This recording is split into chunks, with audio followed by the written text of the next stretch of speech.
பிள்ளைய அந்த நண்டு சிண்டெல்லாம் சேர்ந்துக்கிட்டு சாப்பிடவே விட மாட்டேங்குதுங்க. அவனால் நிம்மதியாகவே சாப்பிட முடியல. இவனுக்கு வந்து யார் பக்கத்தில் வந்தாலும் பிடிக்காது. சாப்பிடும்போது யாருமே வரக்கூடாது. இவன் தனியாக தான் சாப்பிட்ணும். யாராவது வந்துட்டால் அப்படியே வச்சுட்டு குதிச்சு போயிடுறான். இப்போ டேபிள் மேலே தூக்கிட்டு வந்து மறைச்சி கொடுத்தாலும் அந்த கரடியெல்லாம் எங்கேயாவது தேடும் இவன் என்ன பண்ணுறான்ட்டு. வந்து பக்கத்தில் வந்துருச்சுங்கன்னா போதும், அவ்வளோதான், அப்படியே ஓடி போயிடுவான். பெரிய கேரக்டர் வச்சுருக்கானா இவன். என்ன கேரக்டர் இவனுக்கு.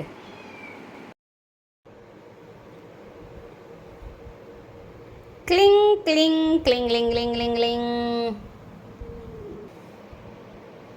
பையோ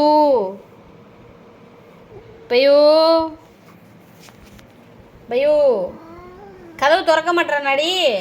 ஓடி போய் ஒளிஞ்சிட்டான் அவன். கோழை ஒளிஞ்சிட்டான். Tick tick tick tick. பௌஷி கூப்பிடுவோம். Tick tick. வீட்டில் யாரு?